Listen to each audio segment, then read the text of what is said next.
Render thanks unto thy Lord, O Carmel. Rejoice, for God hath in this day established upon thee his throne, hath made thee the dawning place of his signs, and the dayspring of the evidences of his revelation.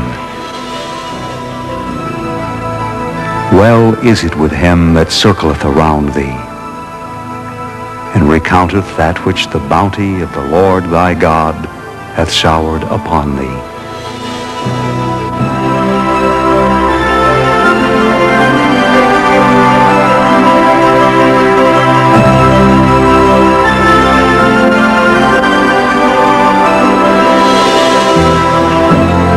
He verily loveth the spot which hath been made the seat of his throne, which his footsteps have trodden, which hath been honored by his presence, from which he raised his call, and upon which he shed his tears.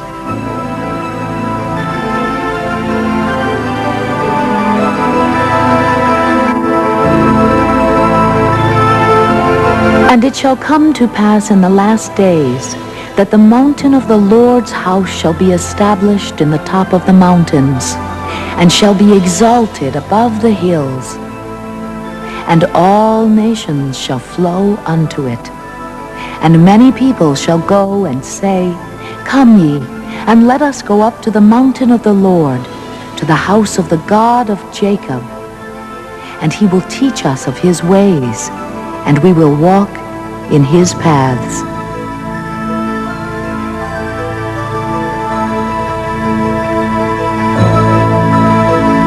This is holy ground. This is not ordinary earth. This is the place on the earth where the prophets of God walked. This is where all the dreams of the poets of the past have come from this place. And in years gone by, they dreamed of what this mountain would look like when it was covered with all the people of the earth, when all the people would come, and when the laws would flow. And now we are the people who are seeing this prophecy coming true. It's an extraordinarily spiritual place.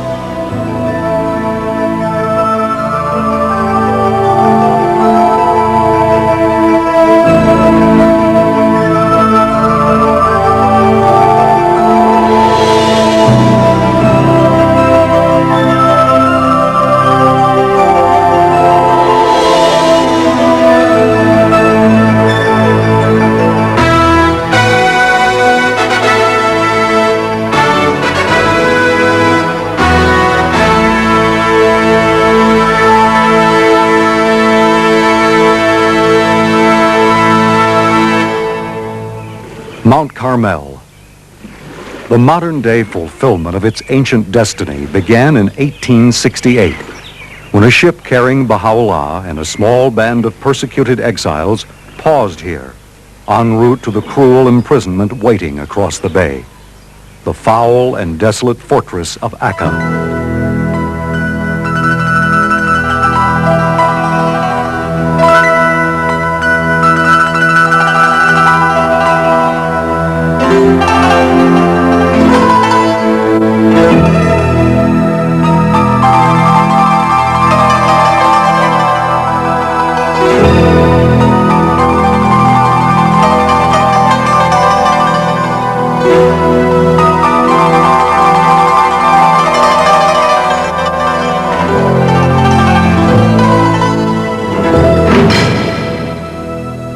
What to outward appearance was the end of Baha'u'llah's influence marks the beginning of the efflorescence of Mount Carmel, the appearance of the seat of God's throne.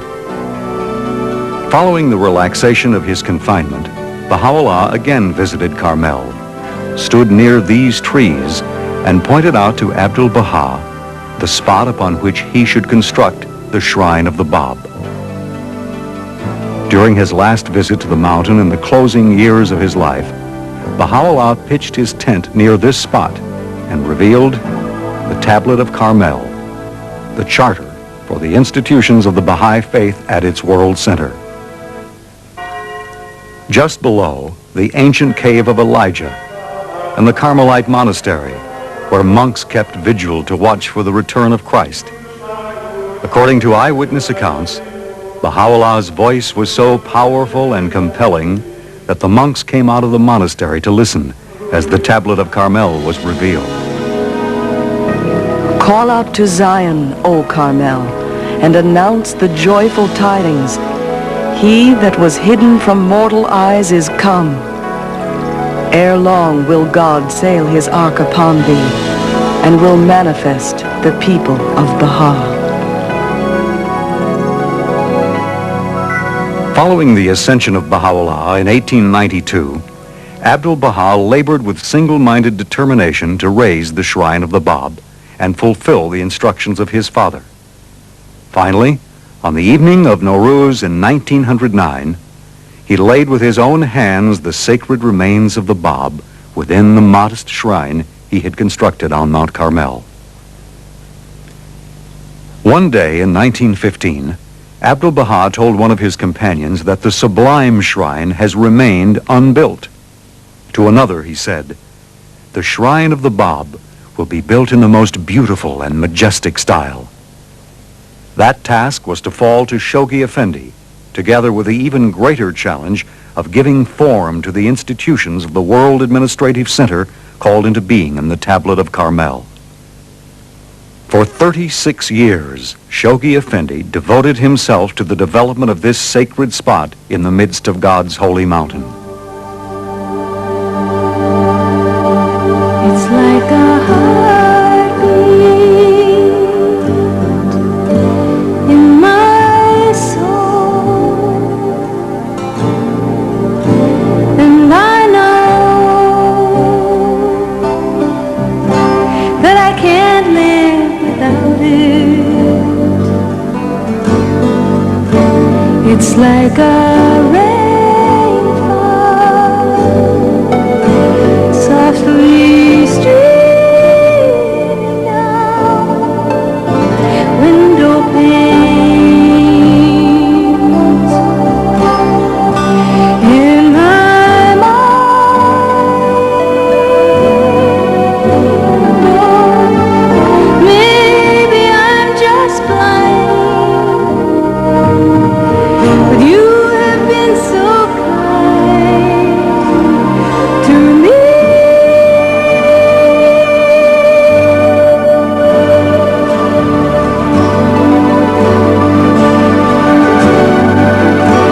It's like I'm soaring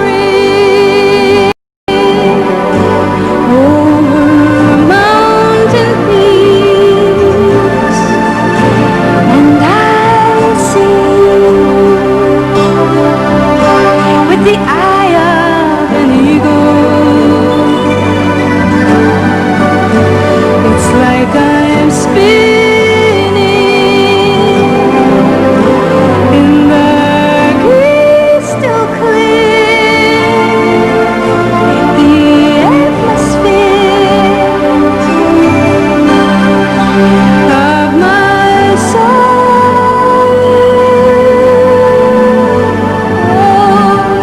Is it just a disguise,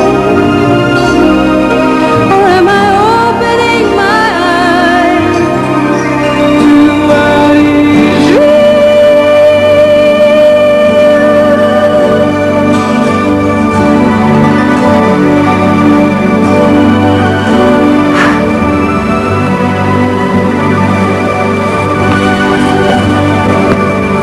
The hand of the cause of God, Amatul Baha Rahia Khanum, widow of the beloved guardian, was a witness to the way in which Shoghi Effendi carried forward the work of adorning the seat of God's throne. Boy, that's going to be quite a climb in the future. But it's the way of the kings. According to Abdul-Baha, they would come barefooted and bareheaded from the foot of the mountain to visit the shrine. And that's the way the Baha'is will come in the future. It's 9 terraces, and it will be developed by the Universal House of Justice during the coming years to be much more monumental.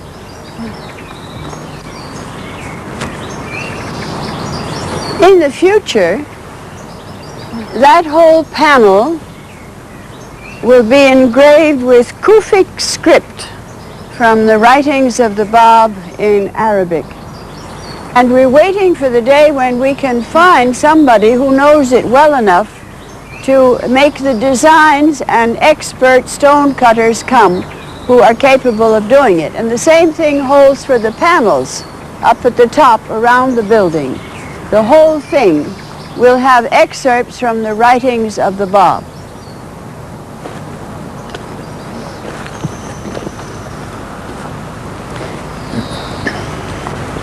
In 1928, Shoghi Effendi added 3 more rooms here at the back because he knew that it had to be symmetrical, 9 rooms with the body of the Bab in the center.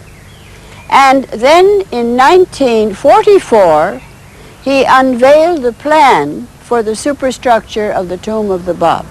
My father was a very famous Canadian architect, and he was living here with Shoghi Effendi and me during the war and after the war. And the Guardian said, I want you to design this structure of the Bab Shrine. And this model of this building was unveiled officially in 1944, the 100th anniversary of the beginning of the Baha'i faith. Every single drawing was a detailed drawing made by my father. And the artists there, the carvers, used to say that all we need is one of Mr. Maxwell's drawings, and we can cut from that direct on the stone. We know exactly what we have to do. He was a very fine draftsman, a fine artist, and a fine architect. And all of this Shoghi Effendi supervised himself. I can't go into the details, but he had the whole project carried out directly under his supervision. He used to come, it was in war years when we had no pilgrims, he used to come and stand here and direct the laborers with the excavation. And whenever a shipment arrived, Shoghi Effendi would send a message to the Baha'is all over the world telling them that we have received so and so many stones for the shrine. He made it so romantic. Frankly, it wasn't romantic for us. It was all very, very hard work. This magnificent edifice, described as the day spring of divine splendor, the heaven of heavens, the Queen of Carmel, was chosen by Baha'u'llah to become the spiritual center round which the administrative institutions of a new world order would gradually be established. After the passing of the greatest holy leaf in 1932, Shoghi Effendi interred her remains in close proximity to the shrine of the Bab. A few years later, he brought here the remains of the purest branch, martyred son of Baha'u'llah, and of his mother, Nawab, described by Baha'u'llah as his consort in all the worlds of God. I don't think that the Baha'is appreciate the fact that this monument of the sister of Abdul-Baha, the greatest holy leaf, Baha'i Archives, is really the hub of all of this development that we are looking at the present time on Mount Carmel, except for the shrine of the Bab, which is, of course, the fixed point of the forerunner of the Baha'i faith. What people don't understand is that this tremendous love and respect that Shoghi Effendi had for his great aunt, for the sister of Abdul-Baha, his beloved grandfather, and the fact that he instructed that she should be buried here on Mount Carmel was the point of the development of this entire ark. And I think that one has to realize that the Guardian himself laid all of these gardens out. He chose the position. He, with his own hands, I was present the night that he entombed these remains here with so much reverence and respect, and hundreds of Baha'is in torchlight gathered around while they were buried here. This place is so full of not only history, but of significance. Shoghi Effendi did almost everything himself. Under the guiding hand of Shoghi Effendi, these exquisite gardens developed into the fulcrum of a far-flung ark on Mount Carmel. In 1954, Shoghi Effendi announced plans to erect the International Baha'i Archives, first of the 5 great institutions to grace that ark.